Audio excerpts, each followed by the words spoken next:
السلام علیکم ورحمۃ اللہ وبرکاتہ۔ اعوذ باللہ من الشیطان الرجیم، بسم اللہ الرحمن الرحیم۔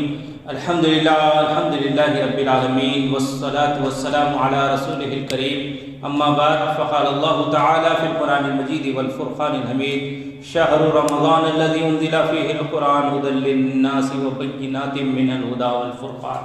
صدق اللہ العظیم۔ قابل احترام مہمان مقررین، محترم امیر مقامی اور سامعین اکرام، آج قرآن ایک انقلابی کتاب کے عنوان سے کچھ باتیں آپ کے سامنے رکھنا ہے۔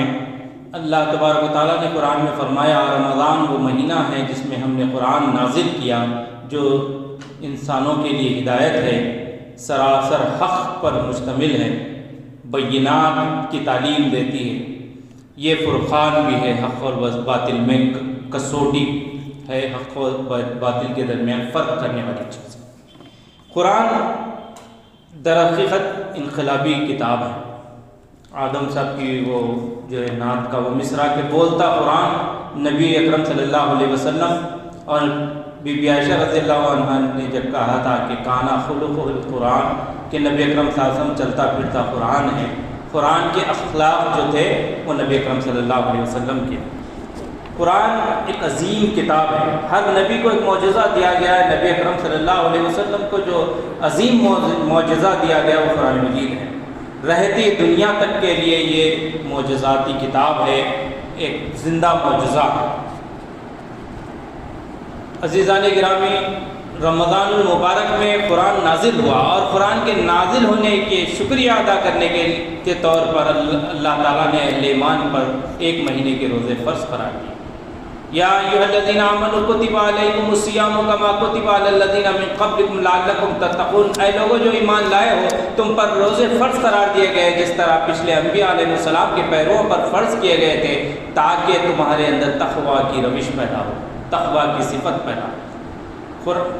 قرآن کے نزول کے بعد 30 دن یا 29 دن کے روزے، ایک مہینے کے روزے اور روزوں کا محاصل تقویٰ، اور یہ تقویٰ وہ صلاحیت پیدا کرتا ہے جس کے نتیجے میں عظیم انقلابی کتاب قرآن سے ہدایت حاصل کی جا سکتی ہے۔ چنانچہ قرآن کہتا ہے ھدی للمتقین، ہدایت ہے تقویٰ اختیار کرنے والوں کے لیے۔ یہ تقویٰ جب حاصل ہوتا ہے تو قرآن سے ہدایت ملتی ہے، جب قرآن سے ہدایت ملتی ہے تو بندوں کے درمیان بھی اعزاز و اکرام ملتا ہے اور اللہ کے نزدیک بھی قرب حاصل ہوتا ہے، اللہ تعالیٰ کے نزدیک بھی وہ محبوب بن جاتا ہے۔ چنانچہ قرآن کہتا ہے ان اکرمکم عند اللہ اتقاکم، تم میں معزز و مکرم وہ ہے اللہ کے نزدیک، اللہ کی نگاہوں میں تم میں سب سے زیادہ معزز وہ ہے جو ڈرنے والا ہے۔ اور یاد رکھیے یہ جو ڈر پیدا ہوتا ہے، جس کے نتیجے میں ہدایت ملتی ہے، جس کے نتیجے میں علم ملتا ہے، اللہ تعالیٰ فرماتا ہے کہ اللہ کے بندوں میں صرف اور صرف اللہ سے ڈرنے والے ہی عالم ہیں، یا ہے کہ علم اصل میں ان کو حاصل ہوتا ہے جو اللہ سے ڈرتے ہیں۔ تقویٰ کا محاصل علم ہے، اور یہ علم وہ صلاحیت ہے جو عظیم انقلابی کتاب سے ہدایت حاصل کرنے کی وہ صلاحیت پیدا کرتی ہے۔ اب میں چلیے دور نبوی میں لے جاتا ہوں۔ نبی اکرم صلی اللہ علیہ وسلم جو قرآن پڑھتے تھے تو مشرکین عرب چھپ چھپ کے آ کے سنتے تھے، قرآن مجید کان لگا کے سنتے تھے دیوار کو۔ یہ اس کے اندر ایک جاذبیت تھی، ایک یہ عظیم کلام تھا جو متاثر کر دیتا تھا، ہر سننے والے کو مسحور کر دیتا تھا، ہر سننے والے کو متاثر کر دیتا تھا، اس کی زندگی کے اندر ایک تبدیلی لے کے آتا تھا۔ جو اس پر ایمان لاتا اس کی زندگی اکثر بدل جاتی۔ حضرت مصعب بن عمیر رضی اللہ عنہ خوب رو نوجوان تھے اور بہترین لباس پہنتے تھے، خوشبو لگاتے تھے، لیکن اسلام قبول کرے اور پورے زندگی اسلام کے لیے لگا دیے، اخلاق اچھے ہو گئے، بہترین صالح بن گئے، اللہ کے محبوب بندے بن گئے، اللہ کے رسول صلی اللہ علیہ وسلم کی صحبت صالحہ سے استفادہ کر کے دین اسلام کے پہلے مبلغ جو یثرب کی زمین پر گئے اور یثرب کے بڑے بڑے سرداران ان کو متاثر کیا۔ سعد بن معاذ رضی اللہ عنہ، سعد بن عبادہ رضی اللہ عنہ، اوس اور خزرج کے دونوں قبیلوں کے سرداروں کو انہوں نے اسلام قبول کروایا اور بہت سارے لوگوں کو قبول فرمایا۔ جب انتقال ہو گئے، شہید ہو گئے، تو تن ڈھکنے کے لیے، جسم باقی نہیں تھا۔ یہ وہی نوجوان تھا جو مکہ کی گلیوں میں جو لباس پہن کے پھرتا تھا، ایک بار لباس زیب تن کرتا تو پھر دوسری مرتبہ وہ نہیں پہنتا تھا۔ ایسا نوجوان، اس کو آج اسلام کے لیے وہ سب قربان کر دیا۔ یہ قرآن اس کے اندر ایک عظیم انقلاب پیدا کیا۔ اس کی دنیا بظاہر تباہ ہو گئی لیکن آخرت کامیاب ہو گئی اور ہمیشہ ہمیشہ کی زندگی میں وہ کامیاب ہو گیا۔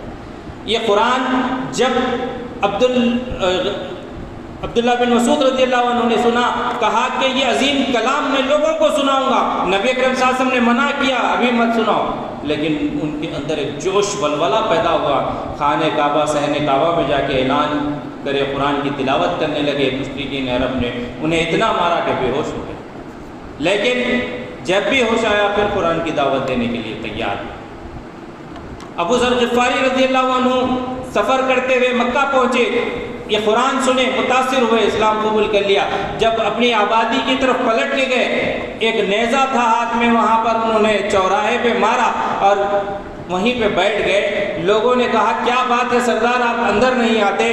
تو کہا پوری قوم کو پہلے بلاؤ، میں ان کے سامنے دعوت دینا چاہتا ہوں۔ قرآن کی دعوت پیش کی اور کہا کہ اگر یہ دعوت تم قبول کرتے ہو تو میرا اس گاؤں کے اندر داخل ہونا مبارک ہے، ورنہ میں یہیں سے لوٹنے والا ہوں۔ پورے گاؤں نے قبیلے نے اسلام قبول کر لیا۔ یہ ایک انقلابی کتاب ہے، شخصیات کے اندر انقلابی جاذبیت پیدا کر دیتی ہے، انقلابی تاثیر پیدا کر دیتی ہے، جو خود بھی تبدیل ہوتا ہے، دوسروں کو بھی متاثر کرتا ہے، دوسروں کو بھی تبدیل کر دیتا ہے۔ اللہ تبارک و تعالیٰ نے کہا کہ قرآن لِتُخْرِجَ النَّاسِ مِنَ الظُّلُمَاتِ إِلَى النُّورِ، یہ عظیم کتاب وہ ہے جو انسانوں کو اندھیروں سے نکال کے اجالوں کی طرف لانے والا ہے۔ ہم دیکھتے ہیں کہ کیسے عرب کے بدو، کیسے عرب کے ناخواندہ، کم تہذیب، کم سلیقہ والی یہ قوم جو سمجھی جاتی تھی وہ کیسی منظم ہو گئی۔ جب حضرت عمر رضی اللہ عنہ کے دور میں ایران پر حملہ کرنے گئے اور فوج جب نماز کے لیے صف در صف کھڑی ہو گئی تو رستم پہلوان ایران کی طرف سے آتا ہے اور وہ دیکھ کے دنگ رہ جاتا ہے، اپنی انگلیاں دانتوں تلے دبا دیتا ہے اور کہتا ہے کہ عمر نے مجھے قتل کر دیا، تب عمر نے مجھے مار ڈالا۔